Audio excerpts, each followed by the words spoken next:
এখানে ষষ্ঠী পর্ব মিটিয়ে এবার চললাম বাপের বাড়িতে। নমস্কার, আমি প্রান্তিকা দে। আমার নতুন ব্লগে সবাইকে স্বাগত জানিয়ে আজকের ব্লগটা শুরু করছি। আজকে ষষ্ঠী স্পেশাল একটু রেডি সেডি হয়ে নিয়েছি, এখন চললাম বাপের বাড়িতে। আর ওখানে গিয়ে বাদ বাকিটা আপনাদের সাথে শেয়ার করবো।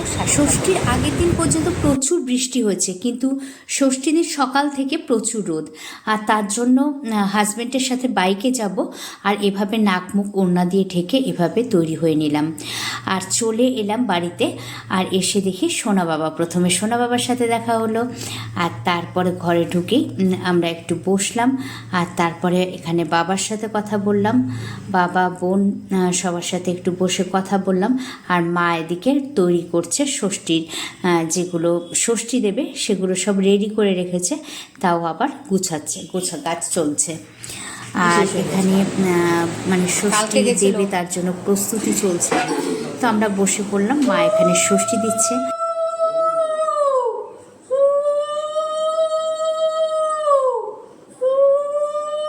ষষ্ঠীর পুজো হয়ে গেছে সকাল সকাল। আমাদের মা কাকিরা সবাই একসাথে পুজো করে, পুজোটা একসাথেই হয়। অনেকেই এক জায়গাতেই পুজো দেয়। আর তারপরে যে যার মানে ষষ্ঠীর যে বাটি জল ফল থাকে, তাতে দুব্ব বাঁধা, মানে দুব্ব থাকে, দুব্বর মধ্যে আতপ চাল বাঁধা থাকে, অনেক কিছু দিয়ে দুব্বটা বাঁধা হয়। তো এটাই ষষ্ঠীতে পুজো দেয়। তো অনেকেই একসাথে দেয়। তো যে যার বাটা নিয়ে বাড়ি চলে যায়, আর তারপরে মেয়ে জামাই সন্তানদের ষষ্ঠী দেয়। তো এখানে সবাই মা কাকিমারা একসাথে পুজো দিয়েছে, দেওয়ার পর নিয়ে এসেছে সব বাটি। তো এভাবে ষষ্ঠী দিচ্ছে, ষষ্ঠীটা যেভাবে দেয়। তবে আমাদের বাড়িতে হলুদ সুতো হাতে বাঁধা হয়, ষষ্ঠীর সময় হলুদ সুতো বেঁধে দেওয়া হয়। তবে এটা আমার শ্বশুরবাড়ির আবার সুতোটা বাঁধে না, সুতোটা বাঁধতে কোনো দিন দেখিনি। তো আমরাও সুতোটা বাঁধি না, যেহেতু শ্বশুরবাড়ির যেটা নিয়ম সেটাই পালন করি। আর এখানে মা প্রথমে হাজব্যান্ডকে ষষ্ঠী দিচ্ছে, আর এখানে হলুদ ছোঁয়াচ্ছে, আর ধান দুব্ব দিয়ে আশীর্বাদ করছে, আর ফল মিষ্টি তো আছেই। আর তারপরে হাজব্যান্ডকে দেওয়ার পর মা ষষ্ঠী দিচ্ছে আমাকে।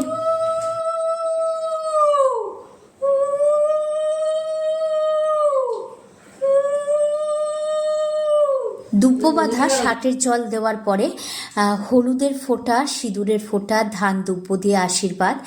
আর যেখান থেকে মানে দুব্ব বাঁধা ষাটের জল দিয়েছিল, সেখানে আতপ চাল বাঁধা থাকে একটা পুটলিতে। তো সেটার থেকে আতপ চাল, সেটা আবার খেতে হয়, যেটা নিয়ম।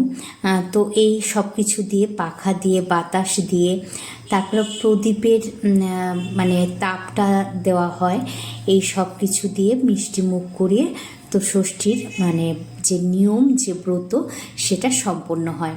আর তারপরে মানে তারপরে হয় আশীর্বাদ, যে মা আশীর্বাদ করে ধান দুব্ব দিয়ে। আর আশীর্বাদের পরে প্রণাম সেরে ষষ্ঠী সম্পন্ন হলো।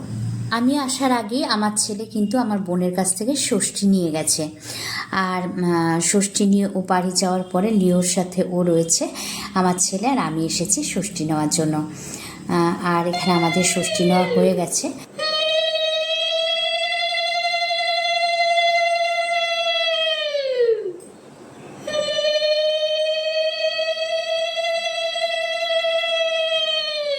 আমাদের ষষ্ঠী নেওয়া হয়ে গেলে তারপরে তুতাই সোনাকে ষষ্ঠী দিয়ে দিলাম।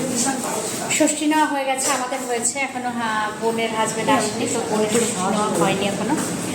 রান্না বান্না কী হয়েছে, খুব সিম্পল রান্না হয়েছে। কী কী রান্না হয়েছে চলুন একটা ব্যাখ্যা আপনাদের দেখিয়ে দিই। এটা সকালে লুচি হয়েছিল, সকালে তো আসতে পারেনি। এই লুচির সাথে ঘুগনি, এখানে বেগুন ভাজা আছে, আর গোল গোল করে মানে চাক চাক করে আলু ভাজা আছে। এই চাটনি, আমের চাটনি। হ্যাঁ আচ্ছা, তাই। আর একটা মুগ ডাল, মাছের মাথা দিয়ে মুগ ডাল। আর চলুন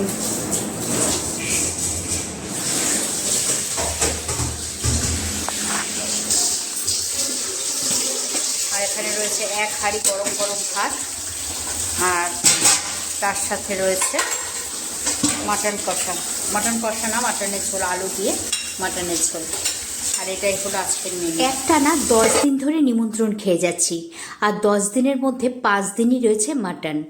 আর নিমন্ত্রণ খেতে খেতে বাড়িতে ফোন করে বলেছি আগের থেকে যে একদম হালকা কিছু করবা, আর মাছ টাছ কিচ্ছু করতে হবে না, মানে ভীষণ হালকা পাতলা ডাল ভাজা আর প্লেন একটা যে কোনো চিকেন হোক মাটন হোক একটা হলেই হলো।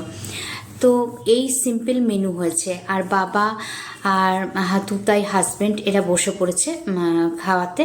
আর এখন বাপ্পা ঢুকলো, এখন মা ষষ্ঠী দেবে।